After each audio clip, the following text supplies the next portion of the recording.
Materi selanjutnya tentang peningkatan jiwa wirausaha. Pemateri dari pelaku usaha dari Karangayem kepada Bapak Yoyo. Waktu dan tempat kami haturkan.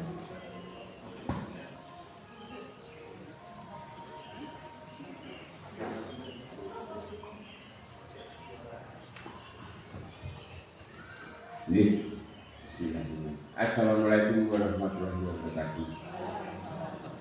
Kepada Bapak Desa yang saya hormati, Bapak Kole, kepada Bapak Kepala Dinas Keberhasilan, dan kepada Bapak-Bapak serta ibu-ibu sekalian yang saya hormati.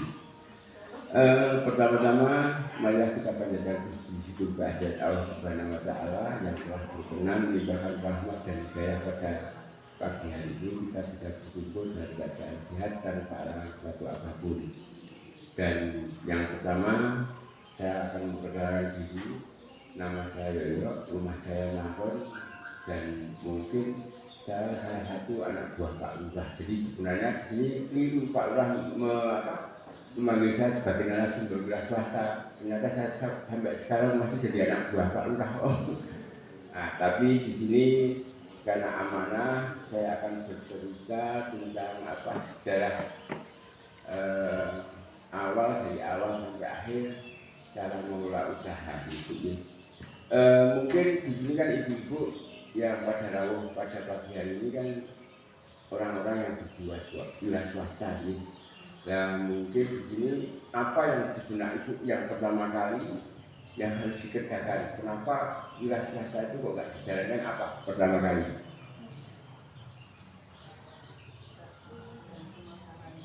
Rata-rata pasti modal, benar enggak?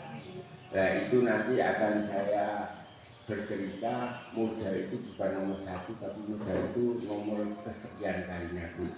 Nah di sini saya akan bercerita dulu, nanti kesimpulannya hanya memperkecil dari apa tadi paparan dari Pak Dinas Kepala Dinas Perdagangan Pak Intargoni. Jadi gini, dulu ini cerita nggak apa-apa deh, Bu. Cerita hidup saya kan nggak gendeng, cerita hidup saya, cerita ibu kan jadi gendeng. Nah dulu saya itu hidup yang di bawah garis kemiskinan, Bu. Nah kenapa saya mengatakan garis kemiskinan? Saya nggak punya apa-apa, tapi punya hutang kan berarti garis. Kalau nggak punya apa-apa kan berarti miskin ya, Bu ya. Tapi kalau nggak punya apa-apa tapi punya hutang berarti di bawah garis kemiskinan. Itu pengalaman saya yang pertama kali, yaitu saya jadi kontraktor pengontrak, bukan kontraktor tapi pengontrak, Bu. Dan alhamdulillah cita-cita itu terwujud, jadi kontraktor tapi tetap di bawah namanya Pak Lurah. Jadi sebenarnya Pak Lurah salah banget memanggil saya sebagai narasumber sebagai wirausaha, nyatanya masih di bawah namanya Pak Lurah. Iya, tapi nggak apa-apa untuk berbagi pengalaman aja. Dulu saya itu ngontrak di tipe 21, Pak Lurah tipe subsidi aja sudah tipe 36 di Bu. Saya itu tipe 21, kamarnya 1, ruang tamu dan kamar mandi, tidak ada dapur, jadi dapur saya itu kontrak. Yang kedua, pada waktu itu saya sebagai apa yang dikatakan Pak Lurah itu betul, saya itu sebagai penjual kompor, door itu kesana kemari. Dan saya waktu berjalan itu kan dulunya jalan kaki, gimana caranya pakai sepeda motor, nggak punya. Akhirnya kita pinjam 10.000 sepeda motor baru bisa berjalan. Satunya Mas Agung juga itu hanya sekilas cerita sedikit, tapi cerita sedikit itu nanti akan menumbuhkan sesuatu yang jadi besar itu. Nah, yang kedua, di saat itu saya keburu nikah, waktu itu. Dan istri saya itu waktu mau melahirkan kita sama sini, Bu, karena itu cerita benar-benar cerita asli ya. Dikontrak, tidak punya sepeda, kalau sudah sore saya kembalikan setelah bekerja di sini. Saya kembalikan di rumah nggak ada, 7:30. Saya periksa ke bidan, katanya masih setengah bulan yang akan datang untuk kelahiran. Kan ayam, karena saya nggak punya uang sedikit pun. Dan anak masih setengah tahun. Makanya saya ini bercerita seperti ini masih gegel, Bu, agak terbata-bata. Jadi bahasa saya nanti mungkin terbata-bata karena ini saya benar-benar melakukan sedihnya itu, ingat gitu, Bu. Nah, di saat anak diperiksa itu katanya masih setengah bulan yang akan datang. Pada waktu itu saya belum punya, zaman dulu itu pokok dulu ya, istilahnya baju anak. Nah, pada waktu itu ya nggak apa-apa masih setengah bulan. Saya periksa setengah 8 malam, ternyata jam setengah 12 istri saya itu pendarahan, Bu. Karena belum pengalaman, nggak tahu saya bulan. Langsung tak bawa ke bidan. Waktu itu jalan kaki selama 1 kilo ya, jaraknya 1 kilo, Bu. 1 kilo, karena saya dikontak di perumahan Maran Semai, bidan ini jaraknya hampir 1 kilo lah. Sampai di sana ternyata pembukaan. Nah, saya nggak tahu namanya pembukaan apa dan tidak boleh pulang, Bu. Nah, pikir saya waktu itu aku harus gimana, karena belum ada pakaian anak, belum ada belum punya uang dan sebagainya. Akhirnya waktu itu saya jalan kaki, istri sudah nggak boleh pulang dari bidan, jalan kaki ke rumahnya Mas Agung itu. Sampai sekarang dia ikut saya itu sejarah itu. Sampai di Mas Agung ternyata sama, dia nggak punya kerjaan, nggak punya apa, pengangguran, sehingga dia tidak punya uang dipinjami, nggak ada, Bu. Tapi saya tahu Tuhan itu pasti akan adil. Ya, saya ini belum pernah Pak Lurah. Nah, waktu itu saya masa itu begini, tinggal uangnya dan sebagainya, duit. Akhirnya mulai utangan gimana buat istri saya sudah di sini. Akhirnya pinjamlah tukang ojek, itu benar-benar kita asli, Bu. Itu saksinya ada. Akhirnya kita nunggu tukang ojek jam 7. Akhirnya pinjam sepeda, bayar 10.000 lagi. Nyari kita nggak ada yang percaya, Bu, karena dengan garis kemiskinan saya itu nggak ada yang percaya, Bu.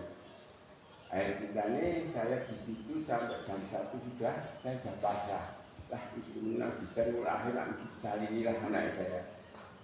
Sampai jam setengah 4 baru dapat di tangan, itu pun dengan bahasa agak menipu, tapi Tuhan yang Maha tahu, ya, Bu. Jadi saya tidak bisa menceritakan. Saya pinjam kepada seorang rentenir, dan saya bilang bahwasanya ini buat usaha. Saya pinjam 300, harus membayar 450. Tapi apapun itu harus saya ambil, karena waktu itu tidak ada solusi lain. Dan akhirnya saya ambil dan saya serahkan kepada bidan.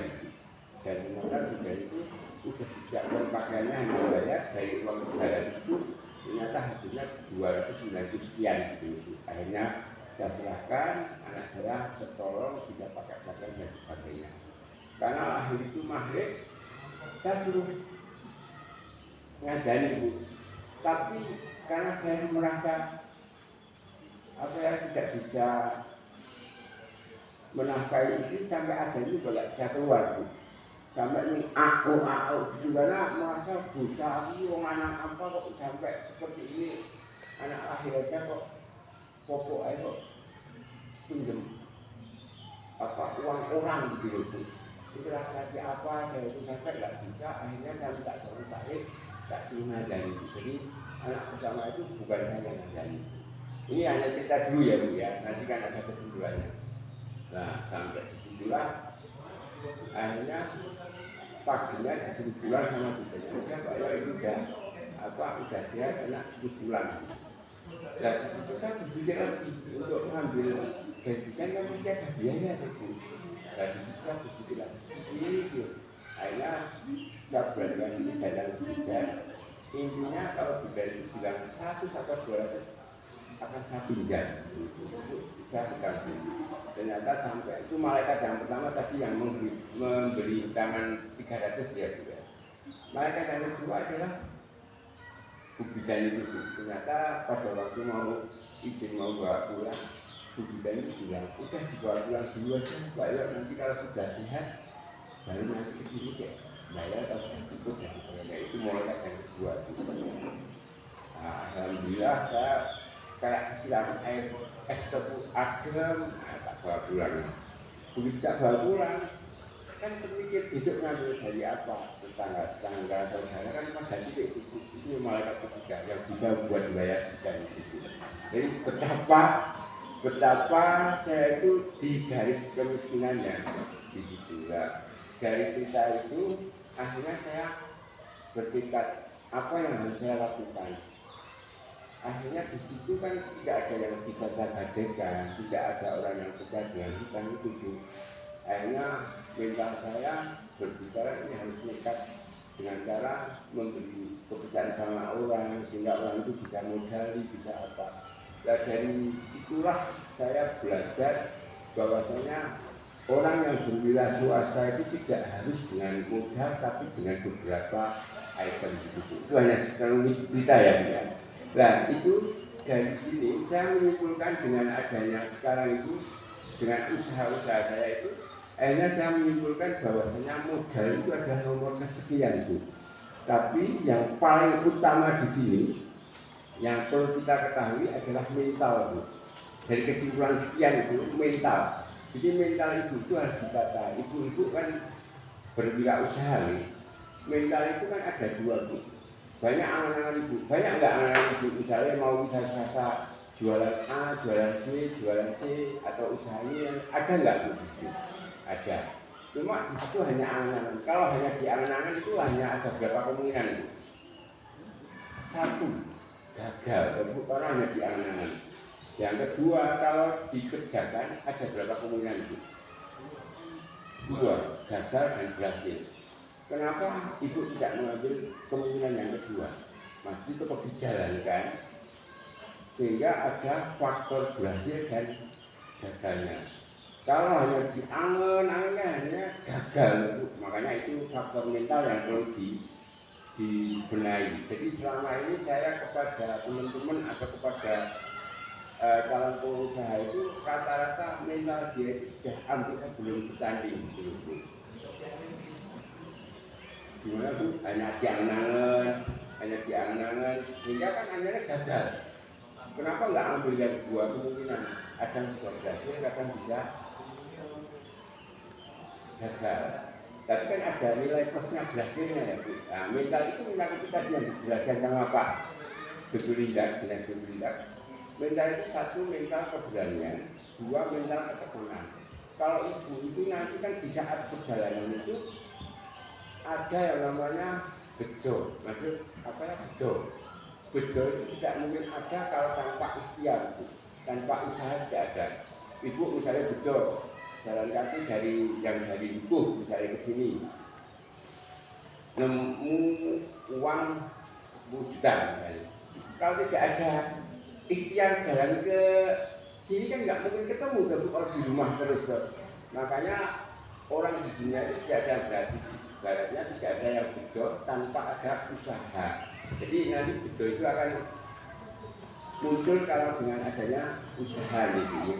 Jadi itu yang pertama mental. Lalu yang kedua konsep. Apalagi ibu-ibu tadi diundang sama Pak Lurah, sama Debulindak, sama Pak Bagus sudah difasilitasi. Konsep itu kan sudah ada. Oh saya harus membuat ini dari hilir sampai hulu. Oh saya harus membuat ini penjualnya ada. Itu ada yang muncul. Waktu itu saya tidak ada yang muncul bu. Berarti kan harus membuat ini penjualnya seperti ini, fasilitasnya seperti ini kan sudah sangat baik bu. Dari hilir sampai hulu sudah ada bu.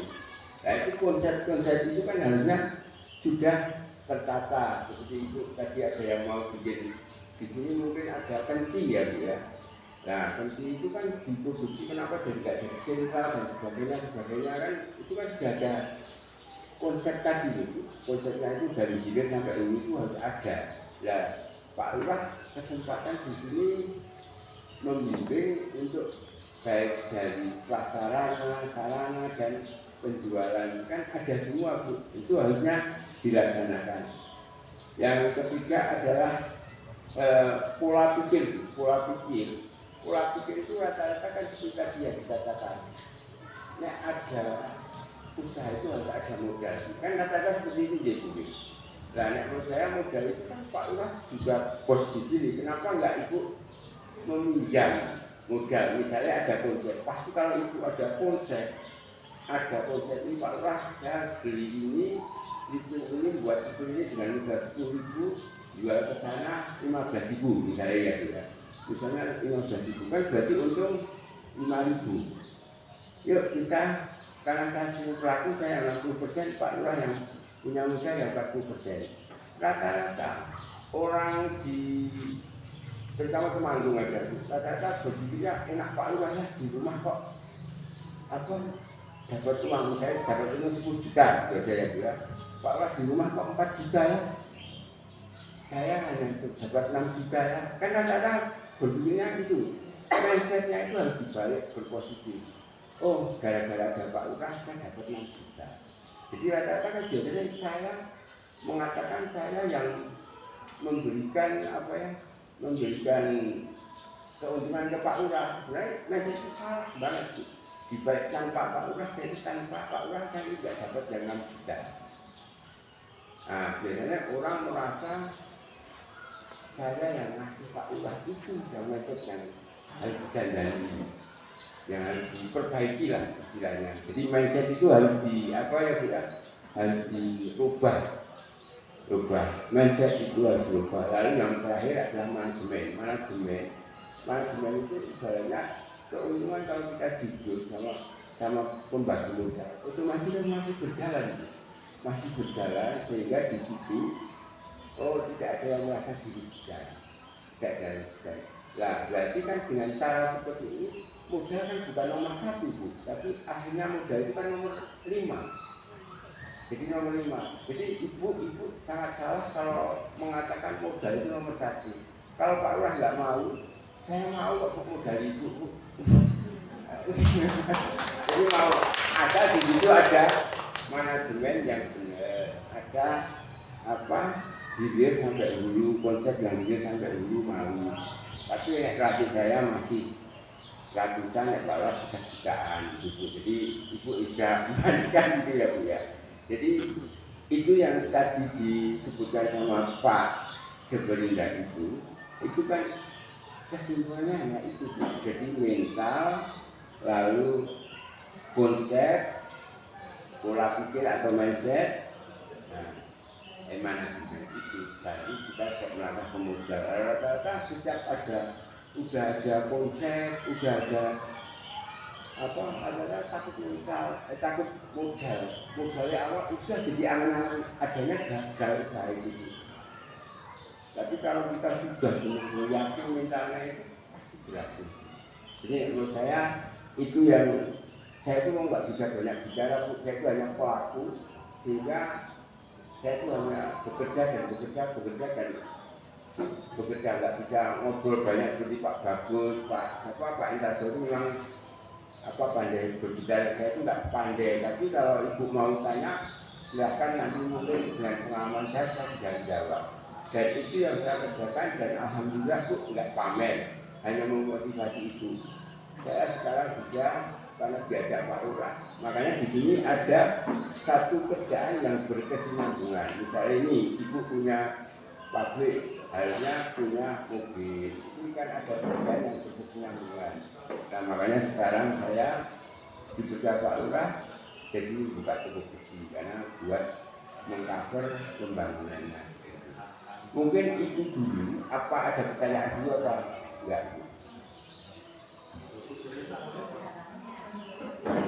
Gitu.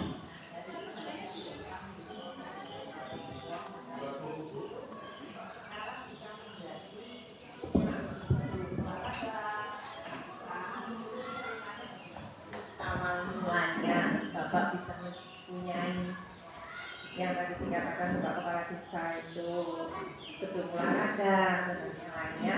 Sementara melihat cerita dari Bapak tadi kan Bapak cuma cerita istilahnya saya ngerkosone tok gitu. Terus untuk melangkah menjadi suksesnya itu seperti apa? Matur suwun dari ibu langsung jawab apa yang lain selanjutnya kalau dirokok langsung jawab satu-satu dulu ya. Itu bebas takon apa boleh. Dari ibu jawab Bu Yuni. Matur suwun Bu Yuni. Jadi gini, dari kesimpulan tadi itu saya sudah matur banyak. Kita kan menanamkan kepercayaan kepada orang lain dulu. Dari waktu itu saya jualan kompor itu, akhirnya saya kan dulu hanya ngambil dari seseorang, tak jual. Akhirnya begitu maju. Kenapa saya nggak produksi kompor dulu? Akhirnya saya produksi kompor dengan gini, caranya gini, keuntungannya nambah. Misalnya ini di sini ada Pak Lurah, ini ada konsep. Kompornya seperti ini, pembuatannya seperti ini, saya penjualannya seperti ini, saya perlu modal sekian. Misalnya satu kompor itu keuntungannya 10.000, Pak Lurah yang 40 ya, karena saya mengerjakan, saya yang 6.000 ya Pak Lurah. Nah di situ Pak Lurah kan mesti mempelajari. Nah di saat mempelajari ini misal contoh loh Bu, misalnya contoh. Nah setelah itu Pak Lurah ya wis sana dikerjakan.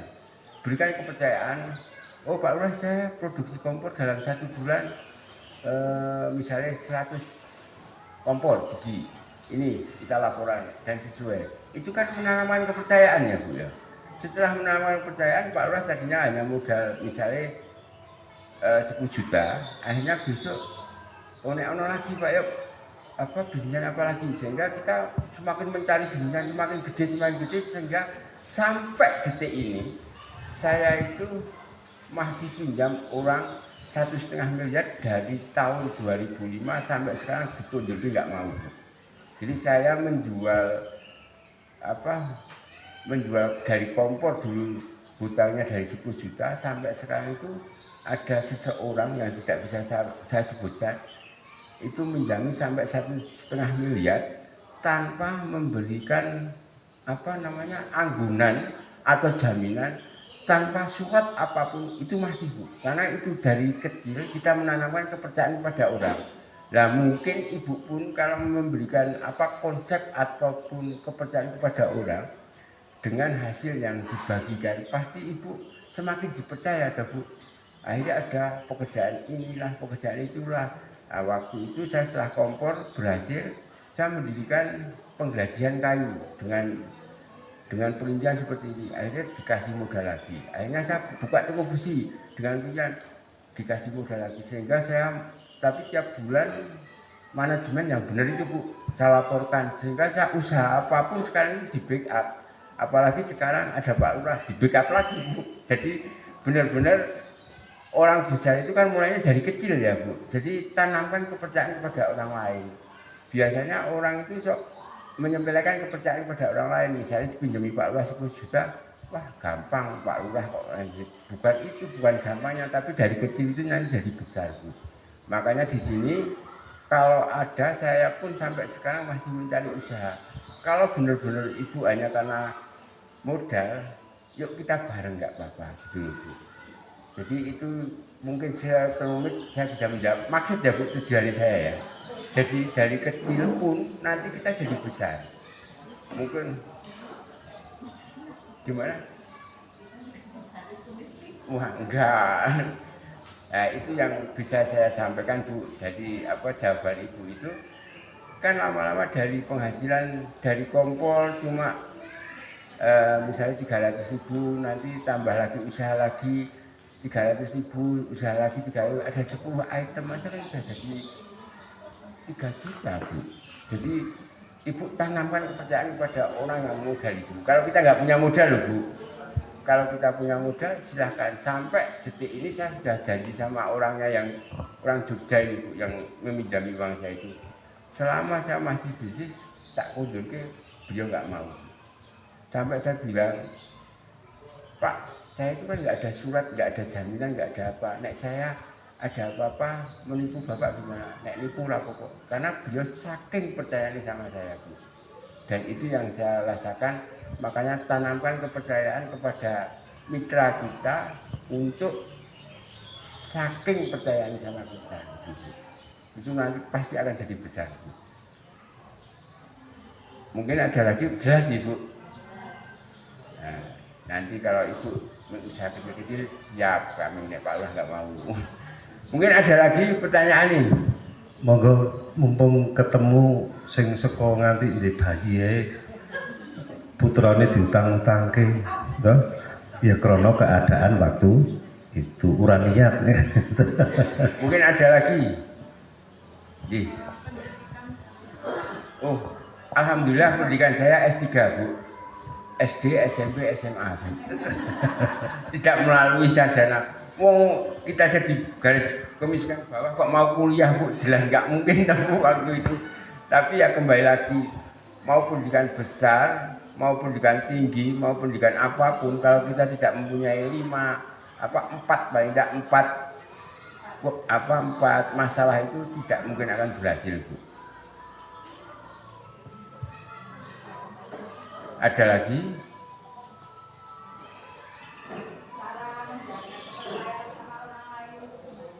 Komitmen, Bu. Komitmen. Jadi Ibu misalnya ini dipinjami saya misalnya. Janjinya 1 bulan harus laporan. Sehingga orang itu akan semakin menambah kepercayaan kepada panjenengan. Biasanya kan jadi tradisi ora apa-apa, jangan sampai. Jadi apapun yang harus pernah kita janjikan kepada beliau, mitra bisnis kita, apapun harus dilaksanakan. Kadang rugi pun harus kita jaga itu, Bu. Jadi orang itu kan kadang sok nyepelek, orang terutama orang kita itu tuh, Bu, sok nyepelek, wah kalau Pak Lurah gampang, itu jangan sampai menyepelekan 1 hari pun 1 detik pun bisa jangan terlambat gitu, Bu. Itu yang kadang kalau tidak bisa kita jalankan. Kalaupun nggak bisa, paling nggak ngabari saya kok baru report dan bla bla bla, sehingga kepercayaan itu akan semakin nambah, Bu. Seperti tadi yang saya ceritakan, kalau pengajuan dengan konsep yang jelas, pasti orang itu mau, Bu. Oh, Ibu sekarang itu mengajukan konsep ke saya, Pak, yo ini ada uang, butuhnya jangan banyak-banyak dulu ya, Bu. 50 juta, modalnya seperti ini, saya jual ini, jualnya ke sana, produknya ini. Saya siap kok, Bu. Saya siap. Asal di situ konsep jelas, barang ada dan ada gitu, Bu. Jadi saya kepengen memang kepengen usaha dulu karena saya orang miskin, terlalu sombong, Bu. Sombongnya gini, dulu kan begitu saya main kayu, grojogannya besar, Bu. Masih penghasilannya besar. Nah, pada waktu corona itu sampai mampet, Bu. Karena saya nggak bisa ekspor ke Cina, Bu. Cina corona dulu ditutup. Nah, grojogan itu mampet. Malah sekarang itu saya itu berpikir orang itu nggak boleh gaya pas di atas. Waktu gaya itu saya diajak buat perumahan, Pak Lurah nggak mau, Bu. Karena hasilnya banyak, Bu, waktu itu, Bu. Tapi setelah saya mampet, sekarang gantian saya DCP, Pak. Saya akhirnya ikut Pak Lurah. Bisa toko besinya dibeli Pak Lurah, sehingga ada jalan. Makanya sekarang itu harusnya banyak tetesan daripada grojogan, Bu. Misalnya rezeki itu netes 1, 2, 3, 4 sampai 10, mampet 3 masih ada tetesan 7, Bu. Tapi dulu saya hanya 1 item grojogan, begitu mampet habis, Bu. Sampai saya habis di angka waktu itu anak buah saya tahun 2019 itu 100 orang, gaji oke rata-rata 2,5 juta ya, Bu. Berarti saya tiap bulan 250 juta. Waktu itu tahun ini saya corona itu hanya 1, 2, 3 bulan lah, Bu. Nah, semua pada di rumah, nggak boleh keluar, tak gaji semua. Karena saya merasa mereka sudah menolong saya. Tapi ternyata corona nggak ada habisnya. Ditanya Mas Agung, apakah saya pernah dia nggak kerja, tak potong gajinya? Belum pernah dari 100 orang itu. Sehingga bulan kelima saya ibadah bendera putih. Nah, ini uang berapapun habis, nggak ada pemasukan kok. Harus mengeluarkan pengeluaran gaji orang 100 ribu. Akhirnya saya bubarkan. Hanya beberapa orang yang setia. Ternyata di situ adalah tes anak buah yang setia itu seberapa. Disitulah tes kita, Bu. Dan sekarang alhamdulillah masih ada separuhnya, Bu, yang setia sama saya, Bu. Dan berkat ditolong Pak Lurah, akhirnya saya juga agak meningkat dari mobil yang punya 8 sampai punya 12, habis tinggal 1, tabrak bis, Bu, terakhir itu. Dan akhirnya sekarang sudah kembali lagi dari tadi itu tetesan-tetesan itu saya lagi beli mobil 1, 2 udah mulai bisa gitu. Mungkin ada lagi gimana, Bu? Di Maron, Bu. STM, Bu. STM, Bu. Gimana? J. Saya malah membuka untuk usaha, Bu. Kalau usaha untuk berpartner mau. Karena kalau usaha yang sudah jalan, nggak usah diudik, malah kita kan menambah usaha. Misalnya Mbak ini ada Pak Yo ini ada usaha gini, ayo ngobrol di rumah saya, nanti kita jalan bareng sama. Bisa Bu, sangat bisa, tapi di sini izin Pak Lurah dulu. Ada Pak Lurah, modalnya banyak Pak Lurah loh Bu. Bisa Bu, bisa, sangat bisa. Monggo nanti malah seneng semakin banyak silaturahmi, semakin banyak rezeki loh Bu. Ada lagi, ini saya itu bicara sisi grogi, saya itu bukan orang pembicara loh. Nanti tapi satu-satu saya malah berani, banyak nggak berani ini Bu. Monggo, ada lagi?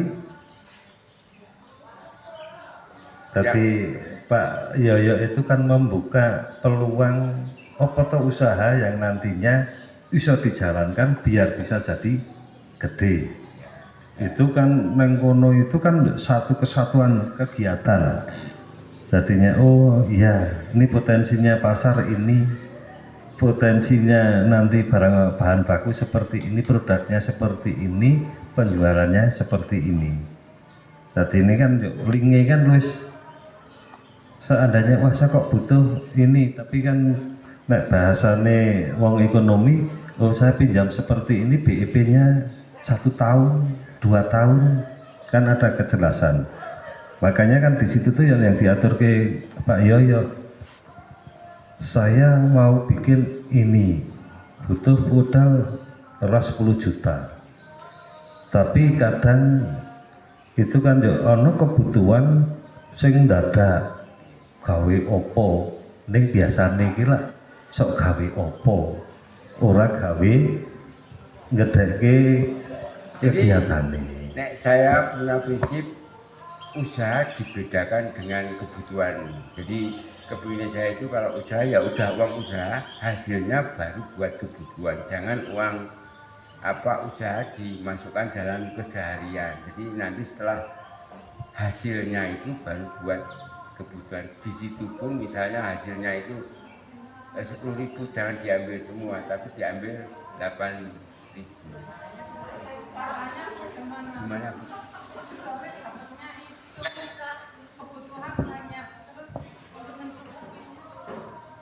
Kebutuhannya banyak, hasilnya 10.000, padahal kebutuhannya banyak. Biar ada keseimbangan das pundi. Jadi gini, usaha itu kan kita bisa mindset Bu, bahwasanya usaha itu kenapa usaha ini nggak bisa besar? Di situ kan kebutuhan kita lebih besar dari hasilnya. Kan kita harus membesarkan usaha itu Bu. Nah usaha itu, nah saya nggak tahu ya apa jenis usaha yang dimaksud Ibu. Misalnya ini kalau saya seperti toko besi dulu pertama kali saya buka toko besi, ini contoh saya aja. Misal contoh ini Bu, misal contoh saya aja. Toko besi, dulu saya itu jual itu min Bu. Tanya Mas Agung, saya buka pertama kali min. Secara konsep harusnya masuk, karena toko besi itu tidak ada yang busuk, tidak ada yang rusak. Sehingga di situ saya beli 10.000, kita dapat untung 10%, berarti jadi 11.000, tidak ada yang busuk. Tapi ternyata di dalam perjalanan kita itu nggak kejual Bu, toko besi itu nggak kejual. Akhirnya kita berpikir, makanya orang hidup itu dikasih akal pikiran itu kan untuk berpikir gimana caranya untuk menjual di situ. Di situ saya mengenal Pak Lurah, mengenal Pak Lurah, kok saya derek proyeknya, saya derek itu akan muncul dengan sendirinya Bu. Kalau kita tidak muncul di situ nggak mungkin. Hanya Pak Lurah, nggak usah tak ikut borong rumahnya. Oh iya, nggak apa-apa, harga di bawah nggak apa-apa Pak Lurah. Nah, itu kan ini kan keluar jadi laku Bu, jadi laku toko besinya. Saya nggak tahu ya produk apa yang akan dijanjikan Ibu ke yang utarakan Ibu ke depan. Nanti kan kita akan memberikan solusi juga Bu. Itu hanya semisal contoh toko besi dulu nggak. Saya karyawannya berapa ya Bung? 6, satu anak saya nggak ada itu. Rata-rata gaji 2 juta misalnya. Kan berarti 12 juta. Kalau hasil kita itu cuma laku 100 juta per bulan, berarti kan keuntungan kita kalau 10% kan 10 juta. Setiap bulan itu min 2 juta. Akhirnya pola kita berpikir, otak kita berpikir, misalnya, oh saya harus nyandel ke beliau Pak Lurah yang punya perumahan, nyender ke Mas Brandon yang Permata yang punya perumahan, sehingga disitulah akan muncul ide-ide kita. Jadi wilayah swasta itu harus punya terus kepingin maju, jangan stuck di situ. Nah, kalau penghasilannya 3 juta, terus 3 juta, di situ kita pengeluarannya 5 juta, mana mau maju Bu? Jadi terus berkembang. Kalau memang dulu saya kompor itu karena kenapa saya beralih ke kayu, di situ kompor itu memang hasilnya banyak Bu. Waktu itu sekali produksi itu hasilnya 3 juta, tapi karena buatan manusia kan terbatas ya Bu. Bisanya kan 100 kompor terus, akhirnya kita buat pekerjaan lain. Ini udah jalan nih buat makan, kita buat lagi di sini, buat lagi usaha apa lagi gitu. Makanya jangan wilayah swasta itu sebelum kita dibujurkan ke arah utara itu jangan pernah menyerah atau jangan pernah berhenti untuk berkarya. Tapi ngeten nih Pak ya, kadang niku wong di usaha, wah aku wis ndek keuntungan sesuk kaya ngene, sok dimaem dhisik. Nah, itu Nggih napa nggih? Ati mriku. itu mana? Saya diskusi sama Pak Yayat, ya kegiatan seperti ini, tapi tidak bisa kita makan di depan Pak Yayat. Ada orangnya ini. Saya matur sama Pak Yayat seperti itu. Yang penting putaran ini ada roda putaran. Ada nih, ora tak gawe-gawe, piyantune yang ada di sini. Nggih napa nggih. Jadi gini, dari awal saya diajak Pak Lurah ke perumahan, Pak Yok nggak bisa perumahan itu dimakan di awal. Karena perumahan itu harus habis baru bisa menghitung keuntungan. Kalau perumahan kayak Payu Laku 1 udah dimakan untungnya pasti habis.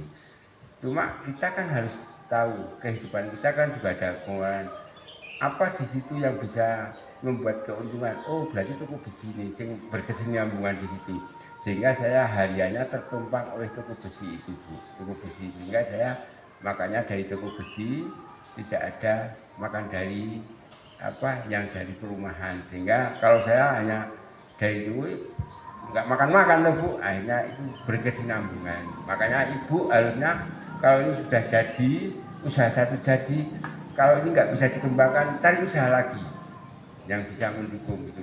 Ibaratnya ini sudah nasi udah kecekel, berarti kita cari lauknya gitu Bu. Tadi kan yang seperti yang diutarakan Pak Kadin, dan ada kotak-kotak pengeluaran. Tapi kan sistem manajemen namanya full living tadi tertata, baik itu untuk maem, baik itu untuk sosial kemasyarakatan, ada tidak ada tetap dimasukkan. Ning nek usaha rata-rata nyuwun sewu UMKM itu kan rata-rata pinjem wis gawe tuku apa dhisik, kurangane iki ini kan kadang rata-rata lho. Wah bar begitu entuk medhun ngono kuwi wis sing arek tuku seblak, sing arek tuku apa meneh, kuwi kan mesti sok didhisiki. Tapi saya nggih Pak ya pengalaman saya pribadi. Saya jenengane perumahan, awal perumahan itu modalnya sandal. Neng yang ngempet kepingin arek dolan rono rek ngene iki saya tidak pernah. Selang beberapa tahun saya tuh menikmati ya Pak Yoyo ya, menikmati itu 2 tahun. Saya awal itu orang datang lihatnya saya itu mandor, katok cendek ngetek. Ada sing jenengane tuku omah saya niki ya kepanggih kali sinten kita bantu. Pernah ada dia yang ikut kader. Seperti itu Pak ya. Jadi padahal sing duwe itu nek ki mandori iku lak ya nek lara ati lak ya itu saya golek pasir dhewe, bata dhewe. Nah, saya ora nikmati nek biasanya kan saya di belakang meja tanda tangan gini. Saya nyampe ini Pak ya pengalaman pribadi. Kayak ini ya wis dadi lurah, duwe PT 5, ana wong tuku triplek kon ngeterke tak terke bayarannya 50.000 tak lakoni lho. Pak Yo itu ya sama, kadang pipe ngene kon ngeterke ya nyupir diri. Nah, bukan gengsi yang kita menjadi apa, ning itu satu rezeki sing harus kita terima di hari itu. Makanya nek jenengan kok ini nanti iso berhasil iki ngene, Pak Yoyo juga siap backup, iki ngene Pak Sari iki kayak ngene, ning sing paling utama kan trustnya. Jenengan yang bertanggung jawab orang juk ngene kok kayak nganu oh tak gawe tuku opo selain yang berhubungan dengan usaha itu sing paling pokok.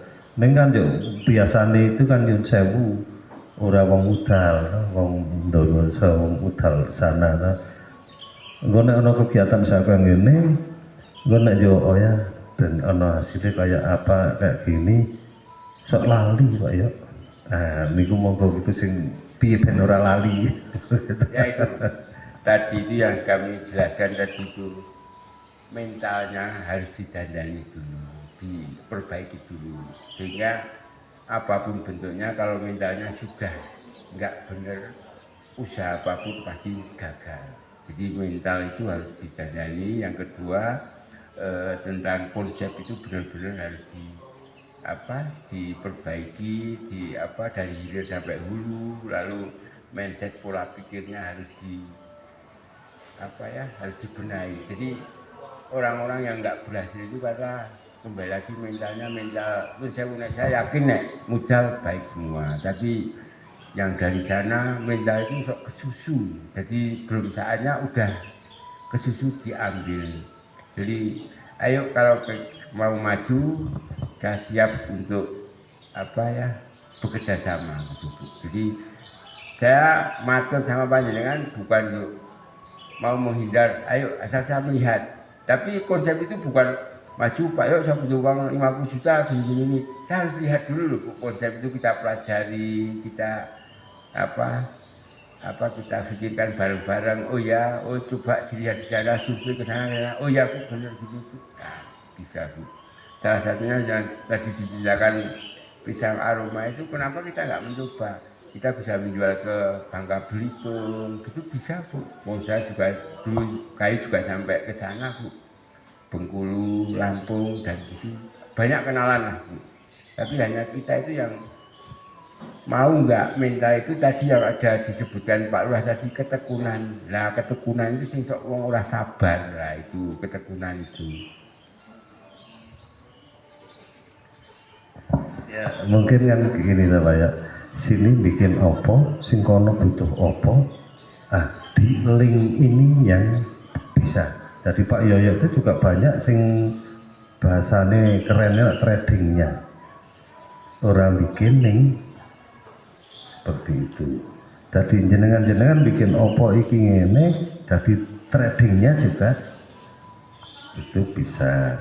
Tapi kan sing paling penting itu kan yuk gini, kita melihat peluang, oh ini ada momen seperti ini butuhnya nyampe jangka berapa, seperti itu, nangkapnya seperti itu. Saya kok sama saja, nengok aku kok jika rumah subsidi, saya per bulan bisa jual 10 unit.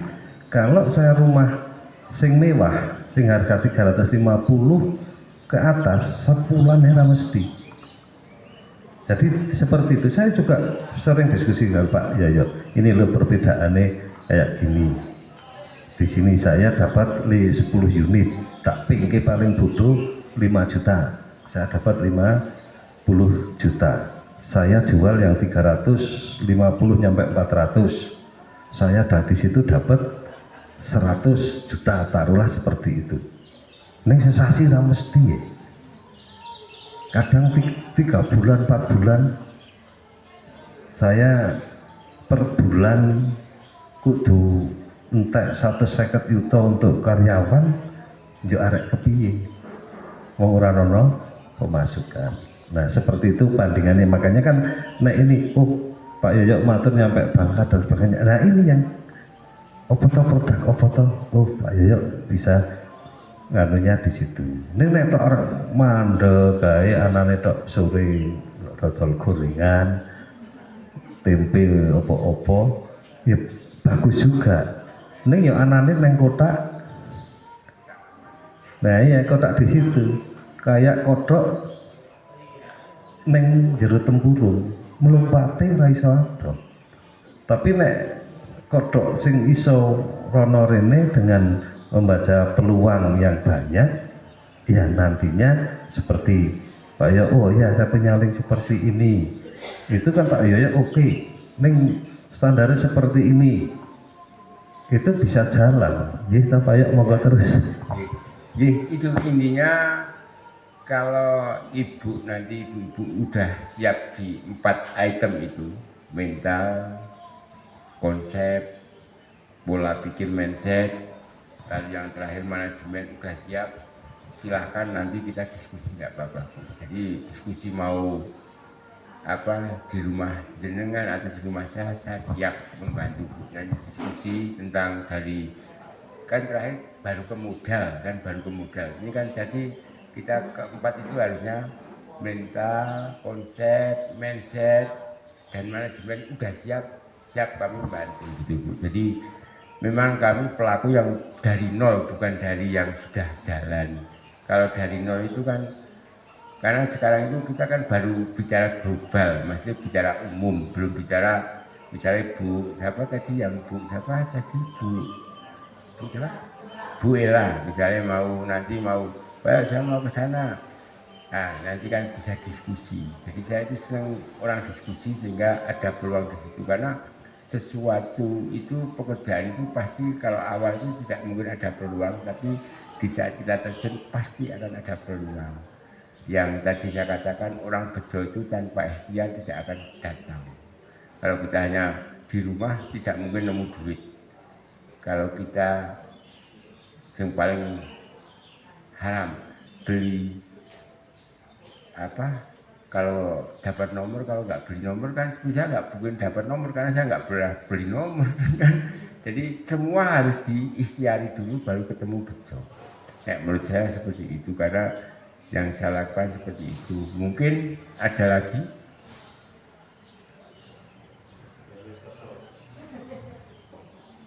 Kalau tidak ada lagi, mungkin dari saya atas nama pribadi ada kata-kata yang menyakitkan atau kurang berkenan, saya mohon maaf yang sebesar-besarnya.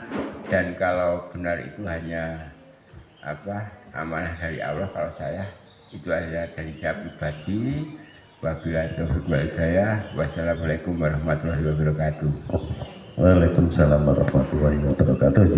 Matur nuwun Pak Yoyo waktunya dan semuanya. Nikilah sing jenengane ikhtiar. Jenengane ikhtiar itu kula wau ngomongke nyekel pitik kuwi diuyak-uyak apa dikei makanan. Sama. Dadi ikhtiar arek nyekel pitik nek sama arek ngoyak rezeki nek doyak tok rezekine mlayu. Ini nek kaitane nyekel pitik iku dimaemi. Nah, kedekatan kita dengan pencipta itulah makanan. Mesti nek jenengan biaya ikhtiar ya wis kok urung ngene ya sabar dan sabar. Jenengane qanaah. Tapi qanaah kita kudu diikhtiari. Saya itu tadi wis tak ceritake dadi bakul ceriping ya ora dadi, bakul tahu ora tak teruske. Nah, dadi supir truk ya kesel. Seperti itu. Saya juga nggak nyangka ada satu hal kenikmatan yang namanya sing wis tau tak rasake nggih. Ini pengalaman pribadi nyun pangapunten, bukan saya mengulas seperti itu. Kadang kita di titik terendah, wis wong ngene wae ora, nyopo wae ora, nyukurke tapi di situ adalah kenikmatan. Ning dibalik kesedihannya ngono kuwi mesti ana hikmah sing kita tidak tahu. Nek Bu sing sok kerep ngaji ta, boleh jadi apa sing ora enak nang atine dhewe kuwi ning dibalik itu ada hikmah yang nantinya. Waune kula wis tak dadi lurah, ora dadi lurah. Kayak waktu pertama kula yang ngomong karo para sing anu kula niki ada hikmah nantinya. Nek kula dadi lurah melih mesti montore kula niku tok montor zebra ijo. Kelingan mboten kula awal di zebra. Anane nggih niku tok. Nggih, ning hikmah rasah tak dadekke lurah.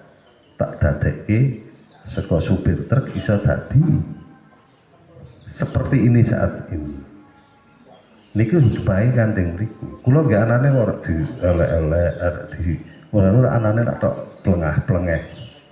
Nah, walau perlu ngerti kajian iki wong iki karo aku nek nang mburi iki yo ngelek-eleke nemen. Ning ya tetap saya dengan penuh niki iso nyedake jenengane rezeki. Dadi rezeki niku nggih keikhlasan kita melakukan di hubungannya karo mas yang nopo nggih waktu pun diaturke Pak Yoyo, kepercayaan trust niku sing paling utama. Ojo mbok luweh sesuk iki jangan niku doa tenan kula ora ngapusi. Dadi kula wis ngalami kabeh. Dadi saya bisa bercerita seperti ini. Kula nujan di titik nadir arek metu omah gara-gara kaya ana wong nagih pernah. Arek tuku udut nyampe kepiye udut sing wis ngono tak bukai tak linting melih pernah hak ning titik sing paling ngono.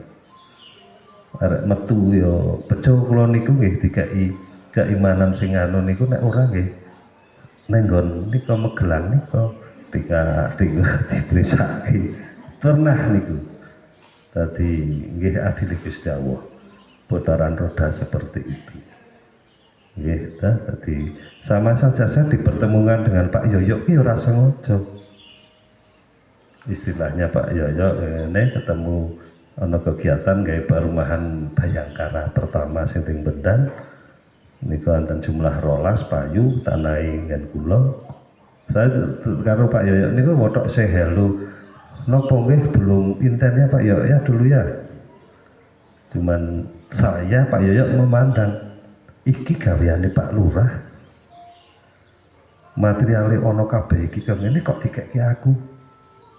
Awalnya seperti itu, saya ngedropi itu dari Pak Yoyo, saya akan cuman tanah, bisa penting aku dibayar, saya tak nonton, gitu aja. Terus diskusi seperti ini, segi seperti ini Pak Yoyo, nantinya kan ada istilah income yang tidak diduga, nah, seperti itu nyampe sekarang. Tadi kulon itu nggih, dan ini ku melu Pak Yoyo, nek Pak Yoyo ku matur sok muni melu Pak Lurah kleru. Tadi ini nek anane nek wong loro niku nggih ngeten iki. Sing kula melu Pak Yoyo melu kula kulo rek melu sapa. Tapi niate mboten enten. Sing penting aja nglarani liyan. Insyaallah niku jenengan UMKM iso mewadahi teng mriki niki. Ning jan niku sing sok angel prasa kaya ngene wis dibleroki iki ngene. Lah niki monggo diilangke. Wong kudune arek golek rezeki niku ati sing padang resik.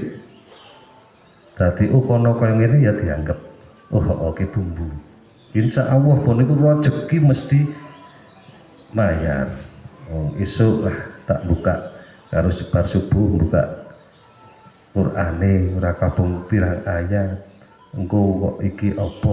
Nek dhewe niku ya pasrah ning ikhtiar lah ya Gusti Allah lah ya. Nek Gusti Allah tok dingangluwi ya sesuk iki ngeten ora dadi. Apapun niku ning tetep dhewe usaha.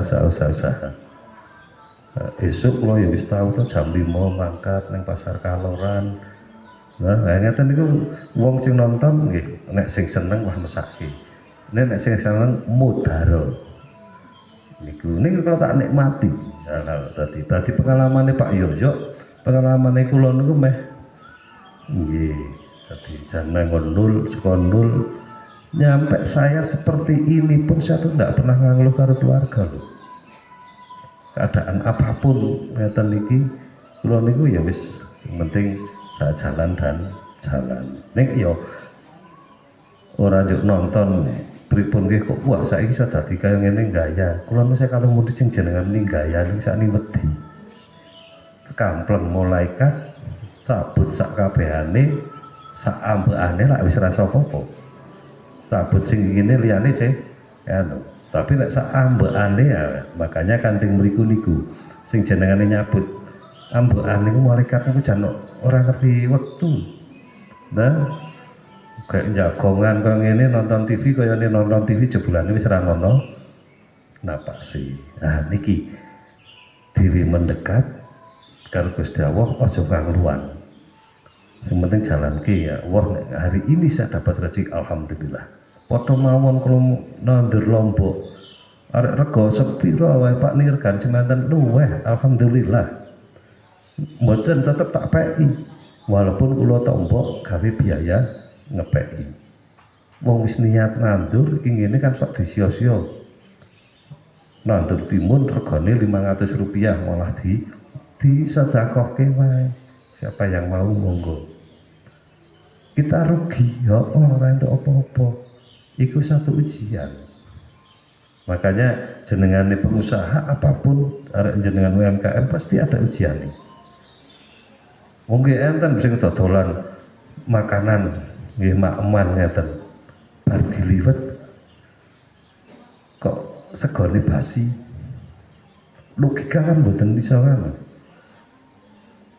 Dadi teng mriku niku kan napa kepasrahan awake dhewe niku nek dhewe kan yo emosional iki kaya ngene oh aku sing salah sing masak. Niku wong arek neko-neko ayo malah dadi nganu ta demite wah iki kok wong ndablek kok ya ra sida ah. Ngoten. Dadi kan teng mriku niku dadi emosi niki kudu dikendalikan awake dhewe. Nah, makanya nek niku pun emosi bisa dikendalikan jenengan bisa berikut zaman duwe apa iki gawe iki kepingin ini kula modalnya seperti itu modal pamane ngeten sapa ya yuk diskusi seperti ini nek kula arek meniki kayak modal mati jenengan kon Pak Lurah kok alun tak kayak Pak Yoyo mawon to bener sing arek ngantemi ya Pak Yoyo niku seperti itu. Jadi ini kan peluang-peluang niki moga kembangke di wilayah jenengan. Sing pentingnya aja ana warna-warna. Iki yo. Ning wong ya niku sing sok angel direm niku to. Wong wedok niku ya cangkeme sok engko sing siji ra iso. Nah, teng mriku yo dadekke anu niku. Dadi nek insyaallah niku wong nek tak kenal karo Bu Lurah sing anyar arek ngeten niku jenengan belum tau krungu. Kok malah dong guyu. Wonge teko niku. Niki nggih matur nuwun waktunya. Sing penting ngenjing modal dadi luwih apik, luwih majeng. Utamane nggih matur nuwun Pak Yoyo waktunya, sarannya dan semuanya. Semoga menjadi ladang amal Pak Yoyo. Nggih, matur nuwun.